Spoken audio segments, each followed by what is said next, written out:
Hey dolls, welcome back and thanks so much for spending part of your day with me. If you're new here, my name is Amber Michawn and I do a weekly DIYs, hauls, and other fun things. If you're not new, hey doll, hey.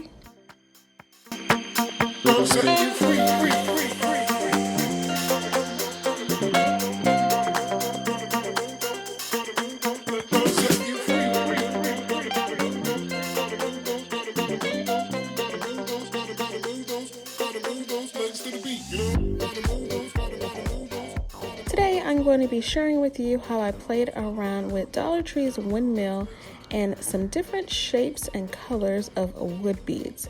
Stick around, I hope you enjoy the video. If you do, give me a big thumbs up.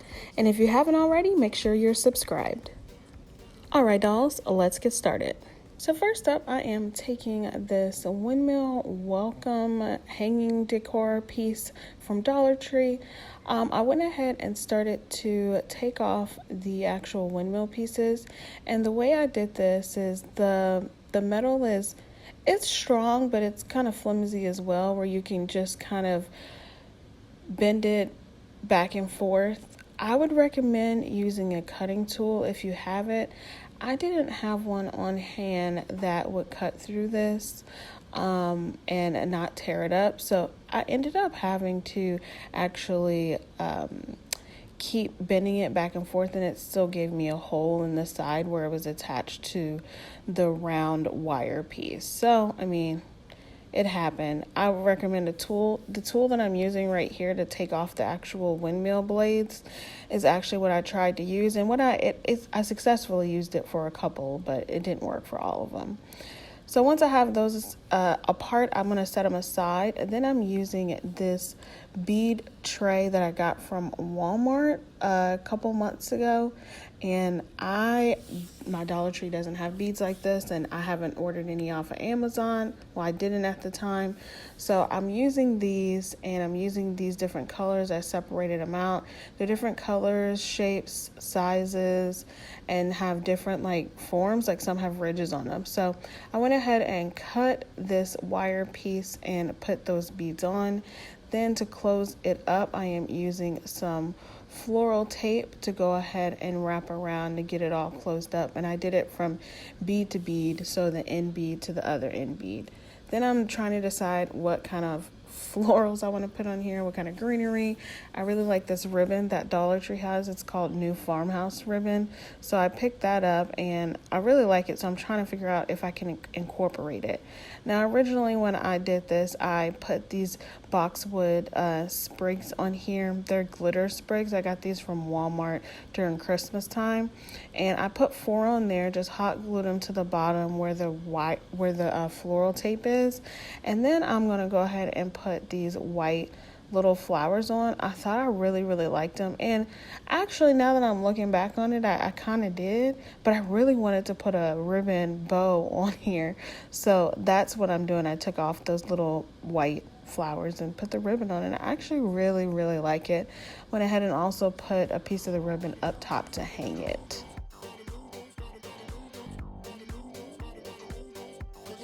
So I'm taking this Beach Breezes sign that I got from Dollar Tree and those windmill blades along with the beads again and all the paint that I got from Walmart.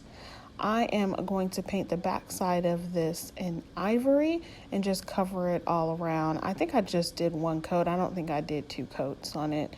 And if I did do 2 coats, it wasn't a thick second coat. Set that aside to let that dry, straighten out all of my windmill blades as best as I can. Then I'm going to go ahead and cut down the little pieces that are on the end to get an even look for all of the all of the blades that I have. Then I'm going to go ahead and paint them a Tuscan red color.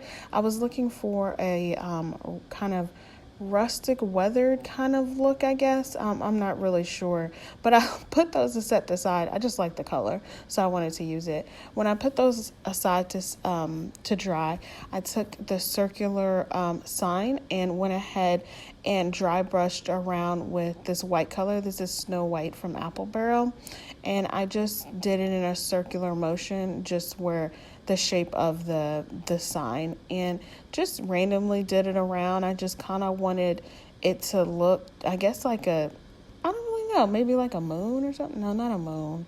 I don't know. But I just thought that it would be really cool, and I really liked it, and I thought it would be really like boho chic. So that's kind of, I guess, the look I'm going for with both of these windmill bead reefs, whatever you want to call them.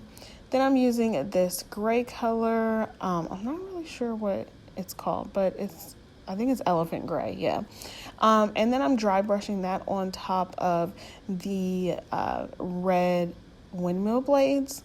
And I kind of did a heavy dry brushing, if you can tell, because I wanted it covered, but I didn't want it completely covered.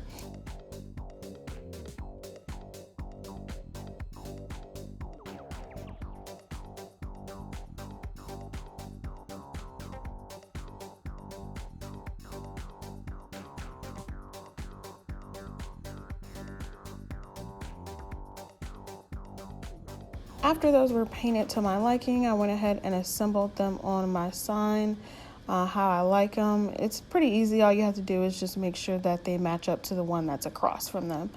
I went ahead and took my sanding block to sand them down because it just looked a little too neat and too shiny for me.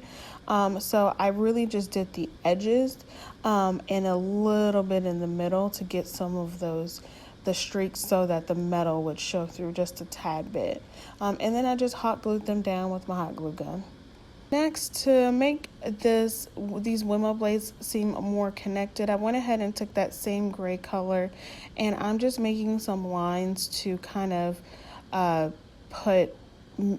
the blades together, if that makes any sense. And all I'm doing is I am using the holes that I have from when I took the windmill blades off of the circular metal piece. So I'm using that as a guide to make a circle. It didn't come out quite the way that I was hoping, but I'm happy with the end result. It's kind of like a Monet. It's really nice far away, but when you get up close, you can see the imperfections. But hey, it's okay. I really like it. My mom likes it. And my husband likes it. Then what I did is I took these beads. So this Walmart pack that I said has different shapes, and these are actually square beads, and I really, really like it. I took the same colors that I had from the last wreath, and I coincide with this one. And all I did was just hot glue it to the edge of this sign. And I really, really like how it came out once I put those beads together. I decided not to put the beads at the bottom because I wanted to make a tassel, but I wanted it to look like it was already coming out of the ends of those beads. So what I did is I took a long piece, I double knotted the ends, and then hot glued them to the end of each of those beads that are at the bottom.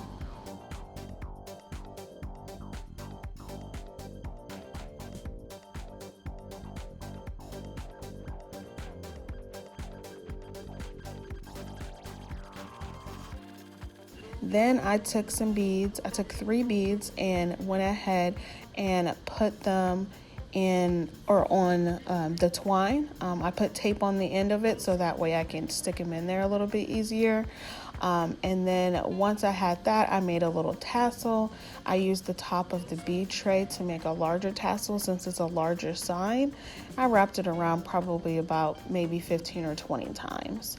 And then I cut that and then wrapped it around the top and then hot glued it to the bottom of that bead. So I made the top of the tassel a little frayed. I didn't want a really perfect knotted top tassel. I just kind of wanted it to be a little bit more of a tribal boho piece. So I really like both of these once I did it. As I was doing them, I wasn't so sure, but once they're done and hanging up on my wall, I'm very happy with the outcome. All right, dolls, that's all I have for you today. Let me know in the comments below which is your favorite and if you would have put a bow or flowers on that first wreath. All right, dolls, I'll see you in the next one. Bye.